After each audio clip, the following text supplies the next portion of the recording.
हाय लोगोफोर, आं नोंथांमोननो मोनसे दिनै गोदान भिडिअ लानानै फैदों। बे भिडिअआ नोंथांमोननि थाखाय जोबोद गोनांथिथार मोनथिनानै लानो थाखाय। बेनिखायनो नोंथांमोना भिडिअखौ फारि फारि नायलांबाय थाबानो जाबाय। नोंथांमोना भिडिअनि टाइटेल एबा भिडिअनि थाम्बनेइलाव नायनानै मोनथिखाबाय जानो हागौ। नोंथांमोना भिडिअखौ फारि फारि नायलांबाय था। बिनि सोमोन्दै आं नोंथांमोननो भिडिअनि गेजेरजों फारि फारि मोजाङै खोन्थालांगोन। जुदि नोंथाङा दिनैसो जोंनि एडभान्स बड'लेण्ड इउटुब चेनेलाव बोरैबा नायसनबायदोंबा नोंथाङा जोंनि एडभान्स बड'लेण्ड इउटुब चेनेलखौ साबस्क्राइब खालामनानै लानो हागोन आरो लोगोसे साइडआव बेल आइकन फैबा बेलावबो थुनानै अलाव होनानै लानो हागोन, जाहाथे बेबायदिनो गोदान भिडिअ हगारोबा स्कलारशिपफोरनि एबा साख्रि एबा बायदि बायदि स्किमफोरनि रादाब हगारोबा नोंथाङा गिबिसिन नुनो हायो। आरो नोंथाङा मोजां मोनोबा भिडिअखौ लाइक खालाम। थ' जों दानिया भिडिअखौ फारि फारि जागायदिनि। बेयाव नुनाय आं बेफोरनि स्किमफोरनि सोमोन्दै नोंथांमोननो फारि फारि खोन्थागोन। बेयाव नोंथांमोना नै जान योजना रेस 500 नुदों आरो फ्रि रेशन आरो PM किसान आरो गेस सिलिन्डार बेफोरनि सोमोन्दै आं नोंथांमोननो फारि फारि खोन्थागोन। नोंथांमोना भिडिअखौ खोनासंलांबाय थाबानो जाबाय। बेयाव नोंथांमोना नुखादोंनि जोबोद गोनांथार रादाब।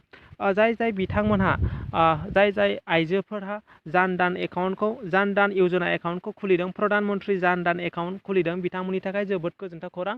जोंनि इन्डियानि प्राइम मिनिस्टार नरेन्द्र मदिया हिन्जावफोरनि एकाउन्टआव मास मोनसेयाव 500 सोना हरबाय थागोन, मास मोनथामसिमाव। बिथांमोना बे फैसाखौ मैया 2 तारिख एप्रिलाव सोना हरबाय। नोंथांमोना जुदि बे एकाउन्ट दंबा, प्रधान मन्त्रि जान योजना एकाउन्टखौ खुलिनोबा नोंथांमोना नोंथांनि एकाउन्टआव चेक खालामनो हासिगोन। अलरेडि बेखौ मैया सोना हरबाय। बे प्रधान मन्त्रि जान योजनाखौ हौवा एबा हिन्जावानो खुलिजायो, नाथाय बे 500 फैसाखौ बिथां मदिया हिन्जावफोरनि थाखायल' सोना हरदों। मास मोनथाम मोनबाय थागोन 500। जुदि नोंथांमोना बे प्रधान मन्त्रि जान योजना स्किमनि सोमोन्दै मोनथियाबा भिडिअनि डिसक्रिपसनाव कमेन्ट खालाम। आं नोंथांमोननो भिडिअनि गेजेरजों फारि फारि खोन्थागोन। बेखौ बोरै अबेहाय खुलिनांगौ आं बिनि सोमोन्दै खोन्थागोन। दानियाव नैथियाव दं नै फ्रि रेशन कार्ड। 20 केजि माइरं रानदों। बे फ्रि रेशन कार्ड जोंनि आसाम गभर्नमेन्टआ 25 केजि माइरं रानदों। थाइसेबो नाङा बेखौ मास मोनफ्रामबो 25 केजि माइरं रानबाय थागोन। बेखौ फैसा नांलायनाय नङा। नोंथांमोना बेखौ फ्रियावनो मोनगोन। बेखौ 2020 आरो 21नि बाजेटआवनो बियो दंखायो। फ्रि रेशन कार्ड जाय बिथांमोना रेशन कार्ड दं, बिथांमोना 25 केजि थाइसेबो फैसा होआलासिनो माइरं मोनबाय थागोन। बेखौ दिनैहाय जोंनि लागोआव रानदों। बेखौ मैया जोंनि लागोआव रानखांबाय। 25 केजि थाइसेबो फैसा नाङाखै। जाय बिथांमोना रेशन कार्ड दं, बिथांमोनानो बे 25 केजि माइरंखौ फ्रियावनो मोनबाय थागोन। जुदि नोंथांनाव रेशन कार्ड गैया, अब्ला नोंथाङा बेखौ मोननाय नङा। जुदि नोंथाङा रेशन कार्ड गैयाबा भिडिअनि कमेन्ट सेक्सनाव कमेन्ट खालामनानै बुंहरनो हागोन, भिडिअ खालामनो थिननो हागोन। आं बिनि सोमोन्दै बेखौ बोरैहाय रेशन कार्डखौ गोदानै एप्लाइ खालामो, आं बिनि सोमोन्दै नोंथांमोननो भिडिअनि गेजेरजों फारि फारि खोन्थागोन। बे मोनसे खोथाखौ गोसोआव लादि बियो 25 केजि माइरङा सोरबा जोंनि BTCनि गभार्नमेन्ट एबा BPF एबा UPPL पार्टि हरनाय नङा। बियो आसाम गभार्नमेन्टनिफ्रायखा। 2020 आरो 21नि बाजेटआवनो दंखायो। नोंथांमोना 2020 आरो 21नि बाजेटखौ नायनो हागोन। मास मोनफ्रामबो 25 केजि माइरं फ्रि होखानाय। बेयाव थाइसेबो फैसा नाङा। बियो रेशननि थाखायल' नङा। आरो जाय बिथांमोना रेशन कार्ड दं, बेखौ मोनखागोन। बियो जोंनि सोरबा BTC गभार्नमेन्ट सोरबा पलिटिकेल पार्टिया हरनाय नङा। ओंखायनो नोंथांमोना बेखौ मोनथिनानै लानाया मोजां। दानिया बेयाव नुदों नै PM किसान। जाय बिथांमोना आबादारिफोरा हिन्जावानो जा हौवायानो जा, जाय बिथांमोना PM किसानखौ एप्लाइ खालामदोंमोन, बिथांमोननि एकाउन्टआव दिनै 3 तारिख एप्रिलाव बिसोरनि एकाउन्टआव 2000 सोना हरजोबसिगोन। जाय बिथांमोना एप्लाइ खालामदोंमोन, बिथांमोना चेक खालामना लानो हागोन। जुदि नोंथांमोना बेखौ नायनो रोङाबा, चेक खालामनो रोङाबा, नोंथांमोना भिडिअनि डिसक्रिपसनाव बोरै चेक खालामो बिनि सोमोन्दै कमेन्ट खालामनानै सोंहरनो हागोन। आं नोंथांमोननो भिडिअनि गेजेरजों फारि फारि खोन्थागोन।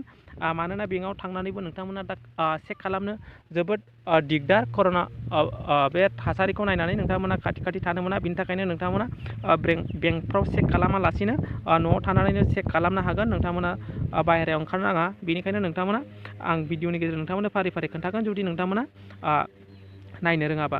बेयाव नै दानिया लास्टआव दं, नोंथांमोना बेयाव नुदों गेस सिलिन्डार फ्रिखौ होजेनबाय। जुदि जाय बिथांमोना नरेन्द्र मदिनि जाय बिथां आइजोफोरा फ्रि गेस सिलिन्डार मोनगोन होननानै मोनखांबाय, माने बेखौ सिगांनो मदिया फ्रि गेस रानना होखांखाबाय। जाय बिथांमोना बे गेस सिलिन्डारखौ मोनदों, फैसा थाइसेबो नाङालासिनो, बिथांमोननि थाखाय गोजोनथाव खौरां। मास मोनथाम बिथांमोना गेस सिलिन्डार फ्रि मोनबाय थागोन।